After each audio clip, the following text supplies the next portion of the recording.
Mapagpalayang araw po sa inyong lahat. Miyerkules na naman po, araw ng ating mahal na ina ng laging saklolo. Ngayon po ay ika-4 na Miyerkules ng buwan ng Agosto sa ika-21 linggo sa karaniwang panahon. Samahan po ninyo akong pagnilayan ang ibang ehelyo sa araw na ito, ayon kay San Juan, Kabanata 1, talata 45 hanggang 51. At ngayon din pong Miyerkules na ito ay ipinagdiriwang natin ang kapistahan ni San Bartolome. Bartolomeo sa Ingles, na naging bagong pangalan ni Nathaniel nang maging alagad siya ni Jesus. Ipinanganak si San Bartolome sa Galilea, naging isa sa mga apostoles ng ating Panginoong Jesus, at marahil isang matalik na kaibigan niya ay si Felipe. Alam natin na kung saan si Felipe, nandoon din po si San Bartolome. Si Felipe din ang siyang nagdala kay San Bartolome para ipakilala si Jesus. May 3 bagay na ibabahagi ko sa inyo sa ating pagdidilay ngayon. Ang unang nakatuon, pansin sa akin sa Ebanghelyo ay ang katanungan, may mabuti bang pwedeng manggaling sa Nazaret? Ang pangalawa ay ang kasagutan, halika't makikita mo. At ang pangatlo ay lugar para sa bawat isa sa atin. Makikita ninyong bukas na ang langit at panit-panaog sa anak ng tao ang mga anghel ng Diyos. Ang una, may mabuti bang pwedeng manggaling sa Nazaret? Batay sa naging kasaysayan ng Nazaret, hindi ganun kaganda ang pagtingin ng ibang tao sa lungsod ng Nazaret. Sa kadahilan ng karamihan sa mga tao ng Galilea ay malaki ang kawalan sa edukasyon at respeto sa ibang tao. Marahil ito ay dahil sa impluwensya ng mga hentil o ang kawalan ng kaalaman ng mga tao sa kahalagaan ng moral at ang kawalan rin ng pananampalataya. Subalit, hindi pa rin sapat ang mga dahilan na iyon para gawing konklusyon ang bagay na wala nga mabuting tao sa Nazaret. Maaring ang mga bagay na iyon ay bintang lang o di kaya ay paninira.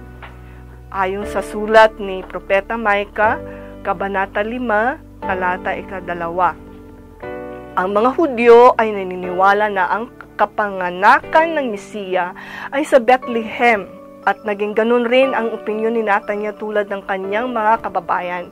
Naniniwala rin si Nathaniel na walang mabuting tao ang nagmula sa Nazaret sapagkat iyon ang pagtingin niya base sa bagay na nakikita niya sa mga tao roon. Subalit, sa panahon ngayon, hindi natin pwedeng itulad ang anyo ng isang tao sa katauhan ng iba. Sa pisikal na katangian pa lamang ay malaki na ang pinagkaiba nila. Hindi katulad sa kung paano inilarawan ni Nathaniel ang Nazaret. Ginawa niya isang mukha ang magkakaibang katauhan ng mga tao sa lungsod na yon, kaya nasabi niyang walang kabutihan na nananalaytay sa dugo ng mga naninirahan sa Nazaret. Sa pagkainan, kami ay nagkakwentuhan tungkol sa mga lugar na binigyan ng kahulugan ng pagsasalarawan batay sa sabi-sabing katangian ng mga tao sa lugar. Halimbawa, may nagkwento sa akin noong araw daw, kapag naririnig natin ang lugar na Tondo, ang madalas na unang pumapasok sa isip ay nakakatakot na lugar dahil sa mga insidente na labag sa batas. Tanong, may mabuti ba galing sa Tondo? Pag sinabing Scienceville, ang mga nakatira dyan ay mga scientist. Kapag sinabi mong Manila Times Village, sigurado ako ang mga tao noon ay nagtatrabaho sa Manila Times newspaper. Nakasanayan kasi ng ilan sa Pilipino ang pagbibigay ng kahulugan sa lugar batay sa katangian ng tao. Subalit, sa kabilang banda ay hindi natin pwedeng isalarawan ang isang lugar batay sa kung anong klase ng tao mayroon doon, lalo na kung hindi maganda ang pagsasalarawan. Bagamat sabihin natin na magulo ang lugar, dala ng mga tao, may lulutang pa rin na kabutihan sapagkat hindi lahat ng tao ay pare-pareho. Iwasan natin ang tinatawag na generalization. Ang lugar na magulo ay hindi natin pwedeng sabihin na pinaninirahan lamang ng masasamang tao dahil ang kabutihan ng Diyos ay walang pinipili, walang kinikilingan. Ito ay para sa lahat ng tao kahit na ano pang estado mo sa buhay. Sa gitna ng kaguluhan ay nariyan lagi ang Diyos para sumaklolo at lagi nating pakakatandaan na ang lahat ng tao ay may lugar sa pagbabago na ayon sa tulong at pag-ibig ng Diyos. Pangalawa, sagot ni Felipe, halika't makikita mo. Ito ay isang makahulugang imbitasyon sa pagtawag anumang estado ng buhay ang mayroon ka. God sometimes does not call only the qualified, but He qualifies the called. Tinawag ka ng Diyos. Ang Diyos ang pumili. Katulad ni Maria, pinili siya ng Diyos para maging ina ni Jesus. Ang kasagutan sa pagtawag ng Diyos ay nasa ating mga kamay.